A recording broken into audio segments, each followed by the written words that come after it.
Like that we were all actually of different races. Did you know? I didn't know until like very recently. So we realized that this has sort of become a thing where people tend to classify you by your race, and not just individually, but also how you're supposed to act when you're of a certain race. So that has created Muhiba. They say I'm Indian, but I didn't quite fit the description. In fact, the only thing Indian about me was the color of my skin. My skin the color of mahogany, I was told I should use Fair and Lovely. Even so, I never did fit in. I never wore a photo on my forehead, or as people called it, the dot on the head. To top it all off, I didn't speak Tamil. When I did, my family said I sounded mentally ill. So when I ordered food in English or Malay, people would look at me with such dismay. And she calls herself Indian. They laugh, they shake their head and say. After church every Sunday, I eat nasi lemak or wonton mee, but nothing beats having a thosai with some dal and chutney. When I tell people that I can't take spicy, they look at me like I was crazy. They get all up in my grill and say, Beta, are you for real? Without spice, there is no life. How will you ever be a good wife? My goal in life is to make the perfect rasam, to catch the perfect matcha husband, because only then will they call me Indian.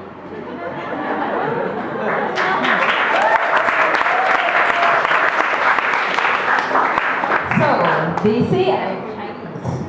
So kiasu, sure people tease. A self-declared Cantonese by dialect, my eyes.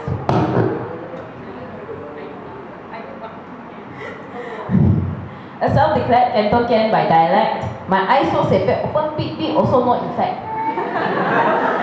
Apparently they say I am yellow color, but personally I like to get tan instead of paler. I am supposed to be fair and median, but I like different shades and gradients. I'm one of those who don't speak Mandarin, and all the aunties say, Aiyo, she sure don't know anything. Hey, I can speak Cantonese and Hokkien lah. No lah, she banana. I grew up not differentiating people by color, nor am I for sale for the highest bidder. Is it wrong that I don't care about features? Nor do I glorify those rounded eye Angmoh creatures. I may not uphold all the pantangs, and sometimes I do disregard the larangs. I choose to pay attention to what really matters, with no disrespect to my elders. Orang cakap, lu tak suka lu balik kampung lah. Tapi kampung saya di Petaling Street, bukan Cina. Masa isi borang kena letak bangsa. Kenapa leh? Bukankah kita semua bangsa Malaysia?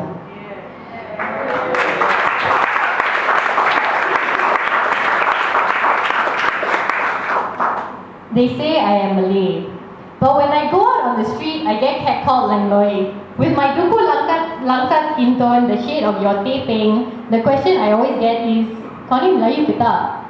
I am in essence a mixed race kid, but in that narrow Malay box, I am sometimes forced to fit. But it is a box that is only designed to fit half of me. The other half is Hakka, the type you hear first and then see. And then there are questions like, Melayu apa sah pakai macam tu? To which I feel like replying, pakai baju Melayu tapi mulut kau macam hantu. I am nostalgic for the Malays in the films of P. Ramlee, those dapper looking ones and the fitting kebayas by the sea. Nama awak tak ada binti, apa sah? Kenapa? It is these kinds of questions that make me feel so humble. Apparently, to be Malay is all in a name, and also on how you play the privilege game. But being a Putri UMNO was not a role for me to play, not when I enjoy a good dose of butt cheek good there. And as much as I like the color red, I wouldn't wear it to a rally. There are Cina pergi mampus ideals which my identity cannot tally. So I settle for being a Melayu murtad instead of a bosia behind a rempet with no helmet on her head. So I write in English and I burst speaking too, because perkasa bidan, I memang tak cukup Melayu.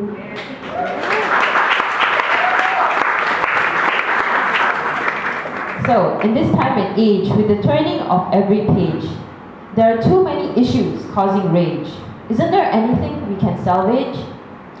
We all have two eyes, ears, a nose, and a mouth. You can come from east, west, north, or south. You still have the same red blood running through your heart. And it is this country, your home, where you have to play a part. So step up, guys, and make some new friends. It's about time these racial battles end. Shake the hand of a person who's a different skin shade today. Ask that they see out before another brother gets in the way. Having hybrid relationships are the way to go, be it friends, lovers, or your occasional gigolo. So why do we pick and choose and not mix it up? When we meet at the mama, we still all say, "Echa, what's up?" Will there ever come a time when race is disregarded in this nation? I fear greatly for the younger generation. So let's all start to disregard our skin color, because who really cares if you're fairer or I'm darker? With our collective uses of K's and Lars, we unite to become truly